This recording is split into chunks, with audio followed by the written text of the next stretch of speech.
우리 같이 한번 고백하십시다. 나는 새로운 피조물입니다. 나는 신성한 본성을 가지고 있습니다. 예, 아멘. 예, 우리는 사람을 외모로 보지 않습니다. 그리고 하나님이 보시는 대로 진짜 우리를 볼 수 있죠. 예, 육체와 생물학적 나이는 진짜 여러분의 연령대가 아닙니다. 예, 우리는 영원한 존재이고요. 영원하기 때문에 우리가 하는 말이 중요하다는 것을 알고 말합니다. 주님은 허투루 말한 적이 없어요. 그래서 우리가 하나님의 본성을 가지고 있고 하나님을 아는 지식이 있다면 허투루 결코 말하지 않을 것입니다. 5분 전에 했던 말, 그리고 10분 전에 했던 말, 그리고 오늘 내가 심는 것들이 5년 후에, 10년 후에 그대로 나타날 것들을 우리는 아는 자이기 때문에 우리는 지혜롭게 말씀에 따라 경계하는 자입니다. 영생의 복음, 오늘 찬양할 때 저는 상상을 했습니다. 하나님의 생명이 찬양하고, 하나님의 생명이 리더하고, 하나님의 생명이 기타와 키보드 연주하고 드럼을 치는 것을 보았습니다. 이제 오른쪽으로 가면 영생이 오른쪽으로 가는 것이고, 왼쪽으로 가면 영생이 왼쪽으로 가는 것이죠. 왜냐하면 우리는 썩지 아니하신 말씀에서 태어났고, 우리는 하나님의 본성인 생명을 간직하고 있는 자이기 때문에 그렇습니다. 제가 이렇게 강조하는 이유는 여러분이 하나님의 생명을 가지고 있는 자라는 것을 꼭 기억할 수 있기를 바라는 마음에서 하는 말입니다. 우리는 영생을 인식하는 자입니다. 그리고 우리는 예수로 말미암아 영생을 가진 자입니다. 다른 말로 우리는 하나님의 아들입니다. 하나님의 가족입니다. 이것은 어떤 누구도 침해할 수 없는 하나님의 특별한 은혜입니다. 그래서 오늘 영생의 복음을 정확하게 인식하시고요, 삶이 더 이상 고통을 겪거나 율법적인 전통이나 내가 배운 지식에 근거해서 낮은 단계의 차원의 삶을 탈출하여서 진정한 자유, 진정한 기쁨과 평강을 누리는 삶을 꼭 살 수 있기를 바랍니다. 모든 것이 가하나 우리가 믿을 때 나타나는 것입니다. 모든 치유가 임했으나 내가 그것을 응답하고 내 모든 자존심을 내려놓고 받아들이기로 선택할 때 그 치유가 실제가 되는 것입니다. 그것이 하나님의 선물입니다. 하지만 선물도 받을 수 있어야 되는 것입니다. 그 중에 하나가 뭐냐, 바로 오늘 영생입니다. 저는 이 복음을 통해 구원받은 자입니다. 물론 초등학교 5학년 때부터 예수님을 믿었고 또 성경을 믿었지만 어떤 시점에 이르러서 내가 믿는 하나님의 말씀이, 내가 아는 지식이 부족하다는 것을 알게 되었습니다. 더 알고 싶었어요.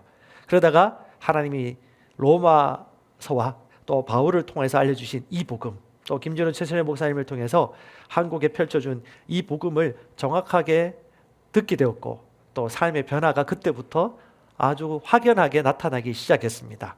나타났던 그 부분 중에 하나가 뭐냐면 재정 분야였어요. 저는 신학 공부를 한 적이 있는데, 신학 공부를 할 때마다 그 주차장을 왔다 갔다 하다 보면 그 주차장에 차가 세워져 있는데, 지금 생각하면 그렇게 고급스러운 차가 아닌데 그 당시 제가 볼 때는 약간 고급스러워 보였어요. 그런 차를 보면 제 안에 어떤 생각이 쑥 불쑥 떠올랐냐면, 이런 차를 타고 다닐 거면 왜 신학 공부하러 왔을까? 왜 목사가 되려고 할까? 부끄럽지만 그때 저는 그런 생각을 했었습니다. 그 말이 무슨 말이에요? 그러면 목회하는 사람이나 말씀을 가르치는 자는 좋은 차 타면 안 되는 거구나. 저는 그런 생각을 가지고 있었어요. 물론 그때는 제가 그것이 가난 의식이라는 걸 몰랐었습니다. 그런데 정확한 복음을 듣고 난 이후에 그것이 얼마나 가난에 찌들고 율법과 전통에 찌든 생각이 표출됐다는 것을 그제서야 알게 되었습니다. 예수선교사관학교 강의를 들으면서 사례비는 수고하고 감사함으로 받는 거잖아요. 근데 월급여는 매 월마다 정기적으로 받는 거잖아요. 이 사례비 개념을 뛰어넘어서 월급여라는 개념을 새롭게 알게 되었고, 또 내가 그만큼 하나님 앞에서 주어진 일들을 통해서 합당한 급여를 받는다는 것도 새롭게 알게 되었고, 또 우리 직장에서 똑같이 일하는 것처럼 우리도 연차를 쓸 수 있는 것이고, 이런 모든 개념들이 아주 신선했었습니다. 그 당시에. 물론 시간이 좀 지났지만 하나님의 복음을 우리가 정확히 아는 만큼 삶이 자유로울 수 있고 삶이 더 능동적으로 개선될 수 있습니다. 복음은 믿는 자에게 구원을 주는 하나님의 능력입니다. 누군가나 무엇을 믿고 있죠. 하지만 정확한 복음을 믿는다라면 우리의 삶이 정확한 복음의 결과를 반드시 얻게 될 거예요. 그런데 지금 내 삶을 보니까 그렇지 않다. 그런 이유는 내가 정확한 복음을 모르거나 내가 제대로 믿지 못하고 있다고 생각하시면 될 것 같아요. 얼마 전에 수능 시험을 쳤죠. 우리 수능 시험 치고 난 결과가 이제 나오겠죠. 하지만 그 수능 시험 점수를 받아본 사람들의 반응은 다 다를 겁니다. 우리가 영생을 가지고 있고 우리 인생이 영원하다는 걸 믿는 사람이라면 그 결과를 받아들고 어떻게 반응할까요? 여러분, 인생은 생각보다 사색해야 되고요. 철학적입니다. 더 정확하게 얘기하면 말씀에 따라 우리 인생을 새롭게 보셔야 돼요. 우리는 이 복음을 선택한 자들입니다. 이 복음을 믿은 자들입니다. 하나님 말씀을 보면 우리가 누구인가에 대해서 상당히 많은 얘기를 하고 있어요. 오늘 내가 심을 때 5년 후에 거둘 것을 우리는 예측할 수 있습니다. 그래서 우리는 삶이 영적이라고 하는 것이죠. 저는 우리 기타 치는 기타리스트가 가난하게 살거나 찌든 고통에 살기를 원치 않습니다. 왜냐하면 그는 기타리스트이기 전에 하나님의 자녀이고 예수와 함께한 공동 상속자인 것을 알고 있기 때문에 그렇습니다. 모르겠습니다. 기타리스트가 자신을 아는 것보다 내가 그 사람을 더 잘 알지 모를지는 모르겠지만 우리는 항상 눈에 보이는 대로 살지 않고 말씀을 믿는 믿음으로 사는 자들입니다. 우리가 많은 사람들이 전통적이거나 이런 율법적인 삶을 사는 이유는 특별한 이유라기보다는 보통 두 가지를 생각하면 됩니다. 말 그대로요, 복음. 네, 말씀을 정확하게 모르기 때문에 그렇고요. 또 하나는 사람들의 시선 때문에 그렇습니다. 보통 어떤 그 목회자들은 그런 얘기합니다. 헌금 얘기, 물질 얘기하지 말아라. 왜요? 여러분, 왜 물질 얘기하지 말라고 할까요? 물질적인 사람으로 비칠까 봐 걱정되는 거죠. 사람의 시선을 너무 의식하면 성장이 상당히 더딥니다. 그리고 침묵하는 것을 너무 어색해하면 영적으로 성장할 수 없습니다.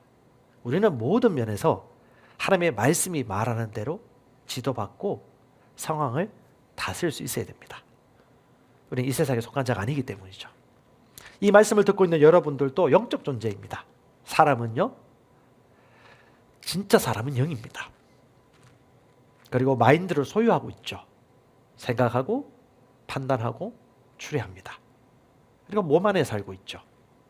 우리가 처음 지원 받았을 때는 영이 마음과 몸을 다 다스리고 있었고 하나님과 아주 친밀한 교제를 누리고 있었죠. 그런데 인간이 타락함으로 말미암아 그 모든 특권과 그 누리는 그 은혜는 잊어버리게 된 것이죠. 우리는 그 이전의 삶으로 돌아갈 수 있는 새로운 길이 열렸다는 것을 반드시 알 필요가 있습니다. 세상이 바뀌었어요. 한번 저를 따라 고백하십시다. 내가 이 복음을 부끄러워하지 아니하노니 이 복음은 모든 믿는 자에게 구원을 주는 하나님의 능력이다. 아멘. 복음에 대한 확신이 있습니까? 예. 복음에 대한 확신이 있으면 반드시 삶이 변화되기 시작할 것이고요. 모든 영역에서 구원받게 될 것입니다. 여러분, 복음은요, 전인적인 구원을 얘기하는 것입니다. 복음은 영, 혼, 몸, 관계, 심적인 부분, 육체, 재정, 건강 모든 분야에서 온전한 치유와 회복을 약속하고 있습니다. 삶이 영적이에요. 이 말은 영적인 것을 믿을 때 그 결과는 반드시 3차원 이 땅의 삶에서 나타나는 것입니다. 하나님의 말씀은 정확해요. 물이 위에서 아래로 떨어지듯이 말씀은 정확하게 말씀의 법칙대로 역사한다는 걸 우리는 반드시 기억하셔야 돼요. 오늘 주보 속죄 한번 보십시오. 이 복음 우리 세가족반 양육반 안에 다 들어가 있죠. 그리고 이 주보를 들었는데 여기에 나와 있는 성경 말씀을 보니까 다 내가 아는 말씀이네 하시는 분은 특별히 주의하셔야 돼요. 늘 들었던 말씀, 배웠던 말씀이라고 생각하면서 스킵해 버린다면 많은 것을 놓쳐버릴 것입니다. 우리는 믿는 것과 아는 것과 삶이 일치하는 것이 자연스러운 거예요. 깨어서 말씀을 연구하고 공부할 필요가 있습니다.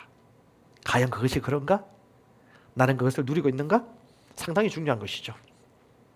박진현 씨가 얼마 전에 가수 박진현 씨가 책을 냈는데요.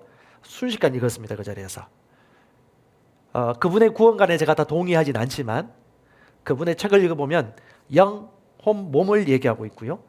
상당히 자기 관리에 철저하고 얼마나 건강하게 자기 절제를 하는지 저는 참 감탄을 했습니다. 어쩌면 세상에 있는 사람들이 그에게 매력을 느끼고 또 복음을 들을 수 있는 기회가 되기도 할 것 같아요. 여러분 영화배우 하정우 아십니까? 하정우 씨는 영화배우가 부업이고요. 주업이 걷는 것입니다. 그는 입 가리고 눈 가리고 모든 것을 가리고 한강변과 온 천지를 돌아다니면서 그것을 다니더라고요. 그러면서 걷는 것에 대한 예찬을 하는 자입니다. 우리는 그것을 표본을 삼아서 걷는 것을 강조합니다. 책상에 많이 앉아있고 열심히 성경을 보다 보면 운동이 필요하거든요. 그래서 운동을 해야 되는 겁니다. 우리 담임 목사님도 달라서 가셔서 푸시업 열심히 하십니다. 자전거를 타시죠. 왜요? 우리는 전인이기 때문에. 네, 우리는 집안에 살고 있기 때문에. 복음이 무엇인지 알고 있기 때문에. 재정관리를 하고요. 미래를 준비합니다. 우리는 우리 삶에 대해서 지혜롭게 경주하는 자입니다. 왜냐? 우리는 치우치지 않습니다. 영, 홈, 몸, 전인의 건강, 바로 이것이 복음이라는 것을. 한 영국 제약 분석업체 분석에 의하면요, 1960년생, 그러니까 지금 약 60세 약간 넘으신 분들, 1960년생이 100세 이상 살 확률이 40%라고 합니다. 1970년생이 100세 이상 살 확률이 몇 %일까요? 70%라고 합니다. 저도 70년생이거든요. 그러니까 거의 100세 이상 살 확률이 높다는 거죠. 의학의 발달로. 그럼 여러분 뭐래요? 지금 경제활동 가능 인구가 은퇴하는 시기가 보통 60세, 65세 사이란 말이죠. 아니면 55세에도 하기도 합니다. 그러면 40년 이상, 최소한 40년 이상을 살아가야 한다는 말이죠. 어머니와 목자 입장에서는 어떨까요? 우리 기타 쳤던 친구, 드럼 치는 친구, 또 직장생활 하는 친구들 보면서 어떻게 해요? 그가 60세 이후에 어떻게 살지? 40년을 어떻게 준비할지? 지금 2030 시대 때 뭘 준비해야 될지 목자라면 관심 가지고 얘기해 주지 않을까요? 영적으로 어떻게 기능해야 될지 모든 분야에서. 그것이 목자이고 그것이 바로 복음을 아는 자가 지혜롭게 살아가는 방법입니다. 우리의 삶은 단순한 것 같지만 또한 공부도 해야 됩니다. 복음을 정확하게 안다라면 삶이 이렇게 살아야 되는 것이죠. 복음을 공부해 보면요, 우리가 얼마나 주님께 영광스러운 존재인지, 하나님이 얼마나 기뻐하는지 알 수 있습니다. 복음을 정확하게 알면 우리가 하나님이 영광을 지어졌다는 것을 알 수가 있습니다. 여러분 하나님 보시는 대로 나를 보십시오. 그리고 하나님이 여러분을 존귀하게 여기시는 만큼 자신에 대해서 존귀하게 여길 줄 아셔야 돼요. 자존감은 하나님이 나를 존귀하게 보는 대로 보는 게 자존감이에요. 옆에 있는 누가 나에게 뭐라고 비난을 하고 듣기 싫은 소리를 한다 할지라도 저와 여러분들은 절대 요동이 없어져야 돼요. 하나님이 내가 누구라고 얘기하는 대로 믿고 보는 것이 중요합니다. 그래야 하나님의 영광스러운 삶을 살 수 있습니다. 지금은요, 여러분의 오실 분입니다. 진짜 여러분은 영적인 존재이고, 진짜 저와 여러분은 하나님의 선한 일들을 위하여 하나님의 아름다운 덕을 나타내기 위하여 사는 존재들입니다. 그래서 저와 여러분은 에베소서 2장 10절에 하나님의 작품이라고 얘기하고 있죠. 우리 옆 사람 보고 얘기하십시다. 당신은 하나님의 작품입니다. 영혼 없이 얘기하지 말고 진실되게. 진리잖아요. 외모 보고 그렇게 얘기하는 거예요? 외모의 기준이 뭡니까? 그냥 서구의 미인 기준이고 미남 기준이지. 여러분, 코가 올라갔든 머리가 없든 키가 작든 그건 중요하지 않습니다. 정규 지식 수준, 뭐 키가 많고 적고 어떤 지위를 가진 것은 사람의 기준일 뿐이고, 하나님은요 우리 머리털까지 세신 바 되시고 유전 정보까지 하시고 가장 소중하다고 얘기하십니다. 자, 이제 제가 말씀을 나눌 건데, 여기서 말씀을 보면 볼수록 여러분이 누구인가를 알게 되어지고, 소중하게 여기지 않는 것은 말도 될 수 없는 이야기예요. 하나님은 여러분이 고통당하거나 찢어지게 가난하거나 아프거나 왕따를 당하거나 고립되거나 절망에 빠져 사는 것으로 영광 받지 않으십니다. 자, 이렇게 생각하십시오. 마귀 사단이 우리의 눈을 어둡게 함으로 말미암아 복음을 가리었어요.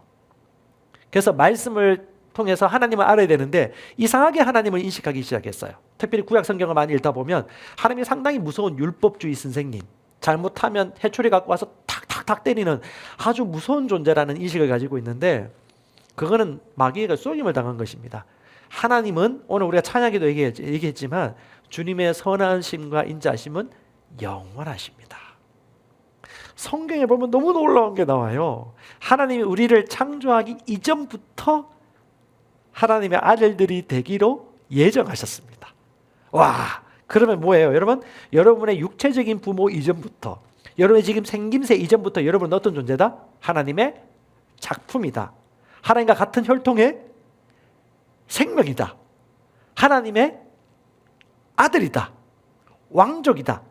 신성한 게노스 종족이다라는 것을 여러분 받으셔야 됩니다. 아멘.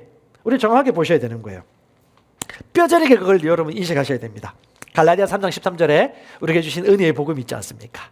우리 말씀 한번 같이 읽어보십시다. 그리스도께서 우리를 위하여 저주를 받은 바 되사 율법의 저주에서 우리를 속량하셨으니. 율법의 저주를 생각하면 잘 아시겠지만 신명기 28장을 가보시면 됩니다. 신명기 28장 보면 율법을 지킬 때 주시는 복, 율법을 지키지 않을 때 임하는 저주가 있습니다. 그 저주를 많이 있지만 보통 세 단어로 압축을 한다면 죽음, 가난, 질병과 고통이에요. 그런데 예수께서 우리를 위하여 뭐가 되셨다고요? 저주가 원어로 보면 저주가 되셨어요. 저주가 되심으로 말미암아 값없이 속량을 이루셨습니다. 속량하다는 말은 여러분 잘 아는 영어로 리딤이기도요. 값을 주고 사다. 그러니까 노예에 대한 값을 치르고 그 노예를 데리고 오다라는 의미예요. 잘 보세요. 갈라디아서 3장 13절을 보면 우리의 가치가 나옵니다. 우리의 가치는 얼마만큼이죠? 보세요. 그리스도께서 우리를 위하여 저주를 받은 바 되사 율법의 저주에서 우리를 속량하셨으니. 속량의 값이 얼마입니까? 예수 그리스도만큼. 그러니까 저와 여러분들은 그리스도만큼 가치가 있습니다. 누가 뭐라 해도, 어떤 매스컴이 뭐라고 할지라도 저와 여러분은 헬조선에서 사는 존재가 아니고 영생의 복음을 가진, 영생을 가진 자가 살아가는 아름다운 곳, 우리가 거주하는 아름다운 곳에 기거하고 선을 행하는 삶을 살고 있는 것이죠. 이것이 진리입니다. 예수만큼, 그리스도만큼 소중한 존재입니다. 절대 우리는 이것에 대해서 양보함이 없어야 돼요. 그런데 세상의 전통과 세상의 신학은요, 이렇게 얘기합니다. 고통스러워야 돼. 아파야 돼. 가난해야 돼. 도를 아주 닦아야 돼. 온갖 전통과 율법의 수치심과 죄책감을 주입시켜가지고 뭔가 좀 잘 먹고 뭔가 좀 행복해 보이고 이러면 죄스러움이 생겨요. 그런 사람을 판단하죠. 기도를 좀 안 하는 것 같다. 이런 사람들의 관점에서 보면 아까 제가 서두에 얘기했듯이 뭐요?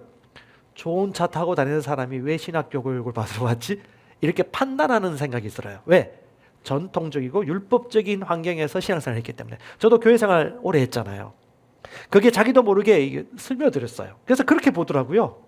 그것이 율법이고 전통의 생각 방식입니다. 그런 사람은요 끊임없이 채찍질을 해야 돼요. 여러분 그 다빈치 코드 옛날 영화에 나왔죠. 그 다빈치 코드에 보면 자신의 몸을 채찍을 막 때리면서 피를 흘리면서 가학하는 행위자가 나와요. 그래야지 죄 속량 받고 그래야지 뭔가 신의 노임을 푸는 그 분위기, 그 신학, 그 이념, 그것이 뭐냐면 율법의 저주이고요. 그것이 율법의 저주입니다. 완전히 마귀의 속임이죠. 우리는 그렇게 세뇌당해 왔습니다. 하지만 이 말씀을 듣고 있는 여러분들, 오늘 이 말씀을 들은 이후부터 절대 그렇지 않다는 것을 확인하시기 바랍니다. 하나님은 아버지십니다. 선한 아버지십니다. 다시 말합니다. 아버지는 자녀가 그런 상황에 처하는 것을 기뻐하지 않아요. 물론 주님이 다 고난 져줄 수는 없어요. 여러분이 예수 믿는다고 해서 항상 좋은 일이 생기지 않을 수도 있어요. 때로는 고통을 겪고 고난을 겪으면서 단단해지고 성숙해져 갑니다. 하지만 우리가 아는 것은 주님이 대신 그 일들을 행하진 않지만 우리는 말씀 믿는 믿음으로 성숙해지고 연단되어지고 더 훌륭해진다는 것을 우리는 알 수 있습니다. 왜? 예수님이 받으신 고난처럼 복음을 전하기 때문에. 예수의 생명을 인식하는 자리의 삶을 살면요 고통당할 수 있고요 이상하게 치유받을 수 있습니다. 하지만 여러분 율법 신학, 전통 신학에 억눌려 가지고 저 사람 참 교만해 보여, 저 사람 참 너무 잘난 척하는 것 같아 라는 판단을 절대 하지 마십시오. 그것도 좋은 걸 배우십시오. 저 사람은 어떻게 저렇게 행복하게 살지? 저 사람은 어떻게 겸손하게 살지? 저 사람은 어떻게 부유함에도 불구하고 검약하면서 선한 일들을 지속적으로 할 수 있지? 저 사람은 어떻게 말씀에 대한 계시가 성장하고 있지? 저 사람은 어떻게 이렇게 항상 미소를 머금고 성령 충만하게 살 수 있을까? 와, 가정이 어떻게 저렇게 행복하고 가정 안에서 천국의 삶을 살 수 있지? 예, 우리는 배우고 관찰하고 연구해야 됩니다. 그게 말씀을 통해서 그런 삶을 사는 자들의 삶을 통해서 우리는 배우고 성장할 수 있는 것이죠. 그래서 여러분 하나님의 영광을 위하여 살기 위해서 여러분에게 권면합니다. 복음을 정확하게 알도록 마음먹으십시오. 이걸 다르게 풀면 성경을 연구하고 말씀을 묵상하는 것입니다. 말씀을 묵상하고 말씀을 인식하도록 할수록 저와 여러분들은 더 영광스러운 삶을 살게 될 것입니다. 왜? 진짜 내가 누구인지 잊어먹지 않거든요. 진짜 내가 어떤 사람의 삶을 살아야 되는지를 놓치지 않거든요. 시편 119편 89절에는 이 하나님의 말씀이 얼마나 중요한지를 얘기해 주고 있습니다. 여러분 10년 전에 여러분의 머리카락 수가 변했죠? 근데 시편 119편 89절에 뭐라고 말합니까? 주의 말씀은 영원히 하늘에 견고히 서 있다고 얘기합니다. 그리고 여러분 생물학적 나이를 넘어서 나이 든 자의 지혜를 뛰어넘는 방법이 있습니다. 그게 뭐라고 말합니까? 주의 법도를 지킴으로 나의 명철이 노인보다 성하다라고 얘기합니다. 그래서 여러분 우리가 상식적으로 알고 있던 것이 아닐 수도 있다는 것을 말씀을 통해서 확인해야 되는 것입니다. 고백하십시다. 주의 말씀은 내 발의 등이요 내 길의 빛입니다. 이것을 믿는 자는 합당한 그런 삶을 살게 될 거예요. 여러분 복음을 알면 삶이 너무 행복하고요 순전합니다. 마태복음 24장 14절에 예수님이 반드시 오신다고 얘기하고 있습니다. 뭐라고 말하냐면 이 왕국복음이 모든 민족에게 증거되기 위하여 온 세상에 전파되리니 그런 후에야 끝이 오리라. 우리는 정확한 복음을 가지고 있어요. 여러분 잘 아는 이 말씀의 실제라는 책을 보면 뒤에 보면요 세계적으로 얼마나 확산되고 있는지를 수치로 얘기해 주고 있습니다. 1년 반 전에 몇 개 언어로 이 말씀의 실제가 번역됐냐 하면 약 130 몇 개예요. 근데 1년 반 이후에 몇 개? 130개가 1300여 개, 2000여 개. 와, 이게 짧은 기간에 엄청나게 확산되고 있죠. 200개 이상의 나라. 왜요? 복음이니까. 사람들이 갈급하니까. 우리가 이 정확한 복음을 가지고 있다니까요. 우리는 이 복음을 가지고 있습니다. 아멘. 이 복음을 정확하게 알면요 우리가 어떻게 살아야 되는가를 알 수 있습니다. 오늘 그 복음의 핵심적인 내용 중에 하나가 뭐냐면 영생의 복음이에요. 여러분 잘 알고 있는 암송하는 말씀이 있는데 우리 심정에서 일치함으로 같이 한번 고백하십시다. 하나님이 세상을 이처럼 사랑하사. 요한복음 3장 16절. 예.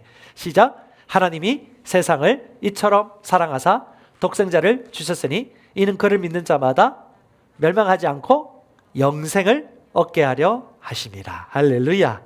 하나님이 세상을 이처럼 사랑하사 주신 선물이 뭐냐? 영생입니다. 선물로 주신 게 뭐가 있어요? 성령도 선물 주셨죠. 예수님도 선물로 주셨습니다. 그 예수님을 통해서 영생도 선물로 주셨습니다. 다른 말로 그 영생을 주기 위하여 아들 예수님을 주기로 작정하셨어요. 이 말은 뭐냐 하냐면 아들을 주심으로 자녀를 얻도록 계획하신 거예요. 생명을 심으면 무엇을 얻을까요? 생명을 얻습니다. 알겠습니까? 아들의 생명을 주심으로 아들을 얻었어요. 이것이 바로 하나님의 놀라운 계획입니다. 제가 성경을 찾아보니까 너무 놀라워요. 아까 제가 얘기했던 말씀이기도 한데요. 로마서 16장 25절 제가 읽어드릴게요. 와, 너무 놀라운 메시지입니다. 16장 25절에 내 복음과 예수 그리스도를 선포함에 따라 권능으로 너희를 굳게 세우실 분, 즉 세상이 시작된 이래로 은밀히 간직되어 왔으나. 와, 세상이 창조된 그때부터, 이미 그 이전부터 하나님이 우리를 하나님의 자녀가 되기로 작정하셨다고 얘기해요. 여러분, 이것에 대한 비밀을 여러분 아셔야 됩니다. 고린도전서 2장 7절에도 얘기하고 있어요. 다만 우리는 신비 속에 있는 하나님의 지혜, 곧 감춰진 지혜를 말하니 이 지혜는 하나님이 우리의 영광을 위하여 세상이 생기기 전부터 정하신 것이라. 와, 여러분, 아담과 하와가 이 땅에 태어나기 이전부터 하나님은 인간을 향한 계획을 가지고 계셨는데 뭐냐면 하나님의 생명을 주셔서 가족을 짓기로 작정하셨다는 거죠. 여러분, 아버지의 자녀가 되기 위해서는 아버지의 생명을 가져야 됩니다.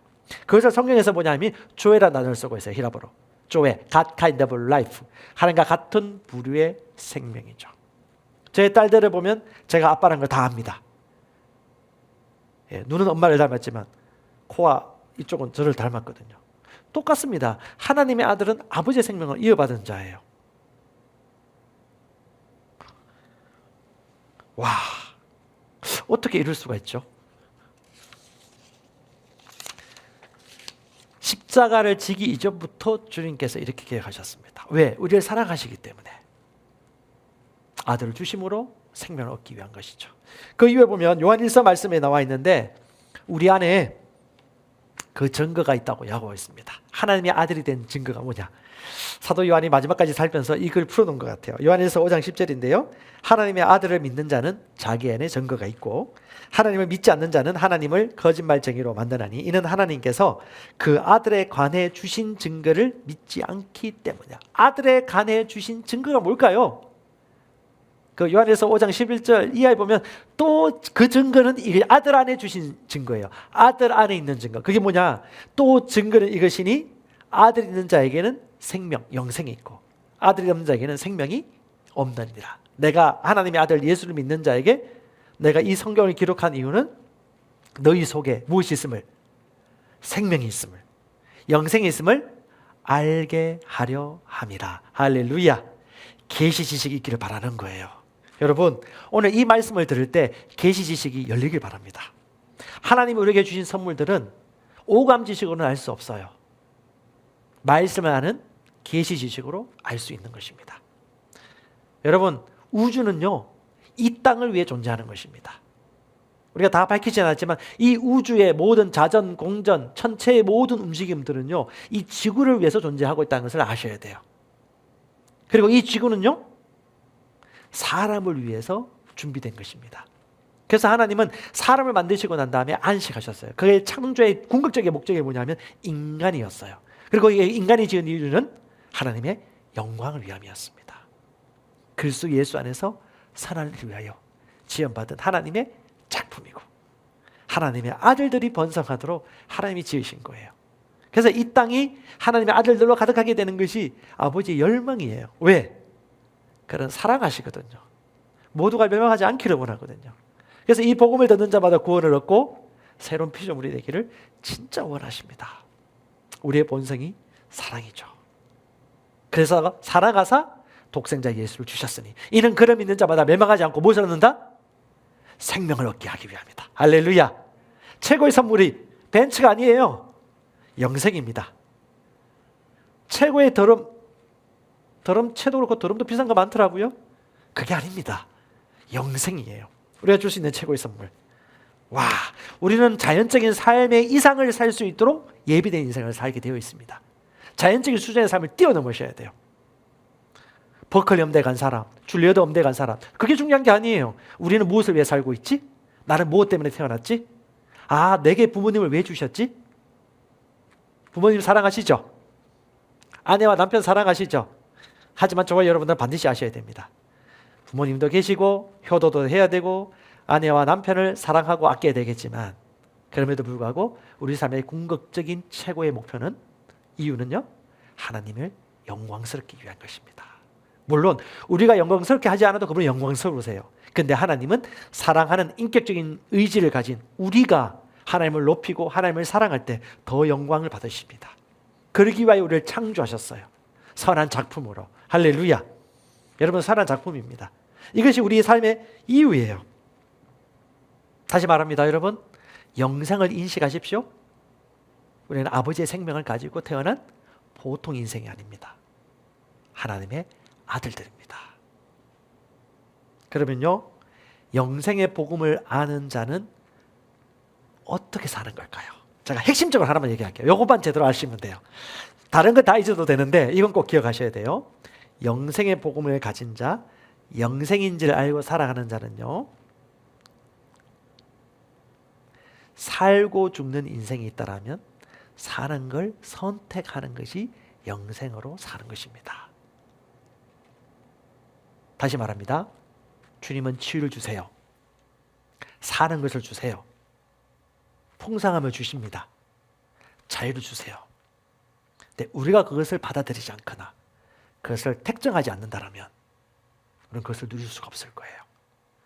영생을 사는 자는, 영생의 복음을 가진 자는 살고 죽는 것 중에 살 것을 선택할 수 있는 사람입니다. 그냥 되어지는 대로 사는 거는요, 누구나 할 수 있어요. 저 사람하고 갈수록 관계가 서먹해지네? 어색해. 느낌이 그래. 그건 영생을 인식하는 자가 아니에요. 영생을 의식하십시오. 우리는 살 것을 선택하고 바꿀 수가 있는 자예요. 가져올 수 있는 자입니다. 아멘. 영생을 얻은 자이기 때문에, 우리가 영생을 가진 자이기 때문에 환경과 상황을 탓하거나 피해자가 될 필요가 없는 거예요. 우리는 그것을 선택할 수 있습니다. 무엇을요? 살 것을. 갈수록 몸이 아파지고 증상이 이상해. 아니, 그것은 그럴 수 있어요. 근데 그것에 대해서 아무것도 선택하지 않는다면 그냥 느낌이 그렇대요. 분위기가 그렇대요. 사실은 어쩔 수 없는 것 같아 하는 순간 여러분들은 영생의 복음을 모르고 살고 있는 것입니다.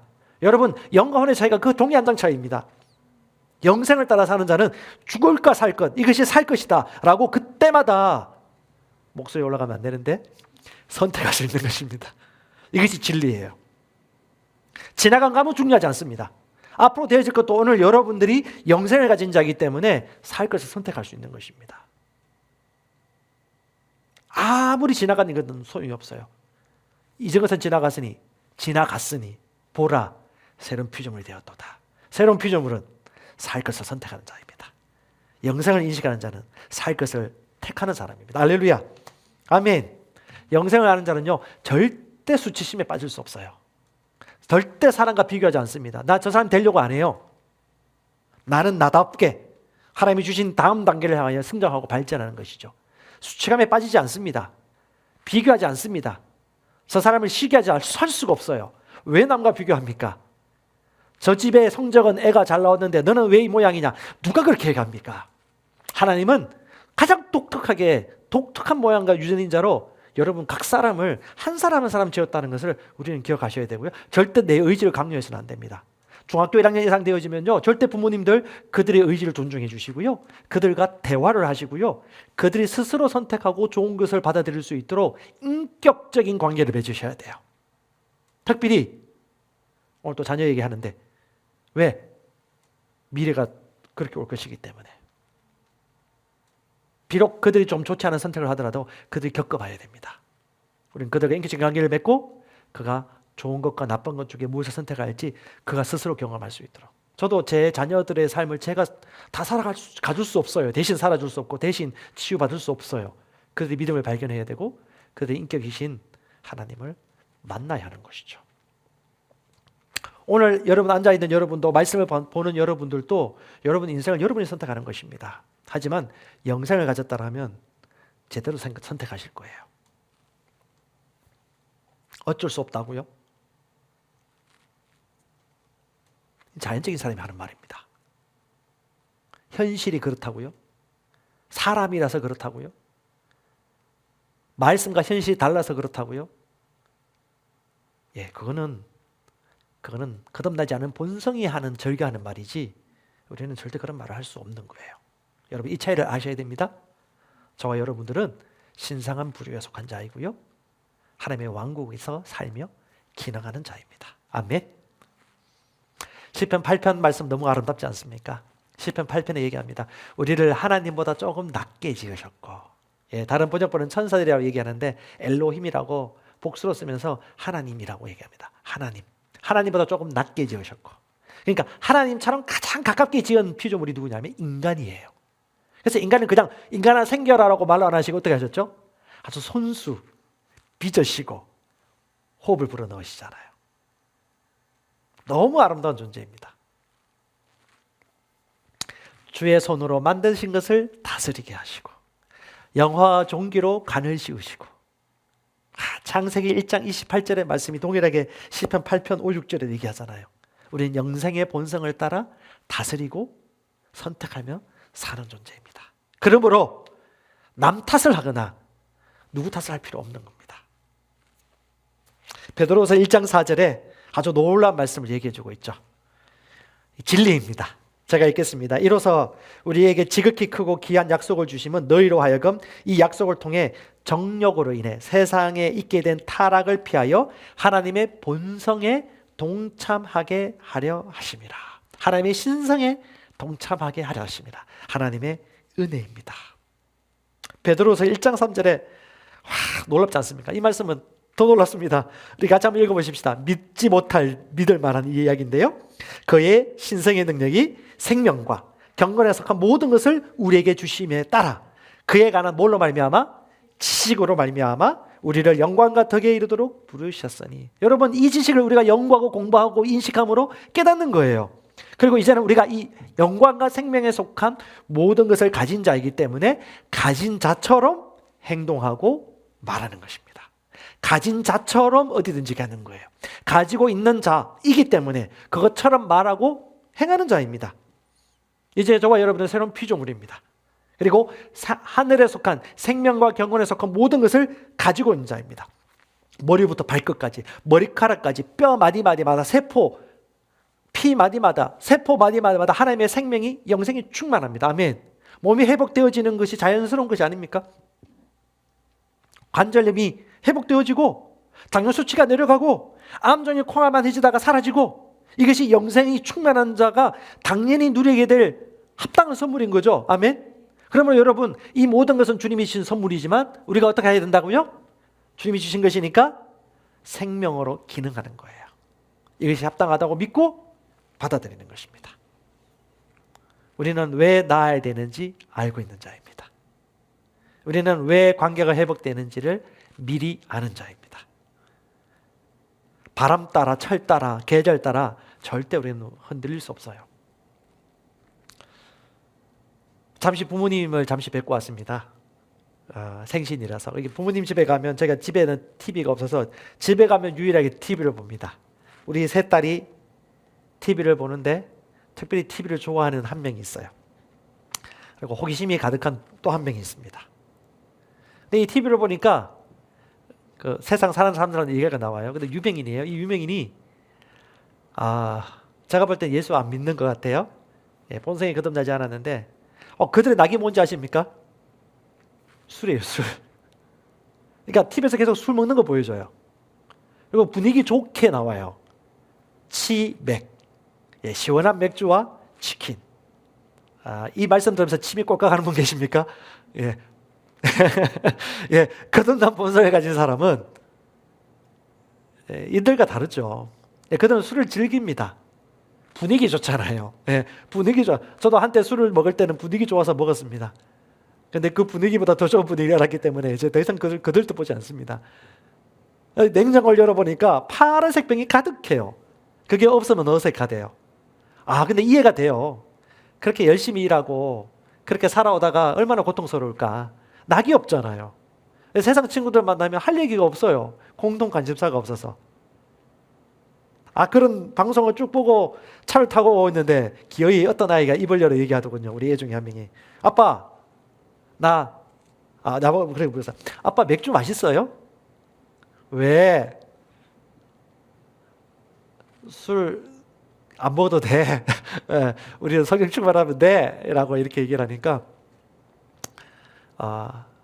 아이가 그렇게 얘기하더라고요. 나는 커서 맥주 먹을 건데. 제가 딴 얘기 안 했습니다. 걔가 좋아하는데 먹어야죠 뭐. 너는 목사 딸이기 때문에 먹지 마. 저는 그런 율법주의자 되고 싶습니다. 목사의 딸이기 전에 성도이고요. 인격적인 존재입니다. 하지만 그가 영생의 복음을 안다라면, 영생의 복음을 인식한다라면, 먹기는 하더라도 진짜 복음을 안다라면 가장 좋은 선택을 스스로 하겠죠. 그걸 제가 대신 선택해 줄 수는 없습니다.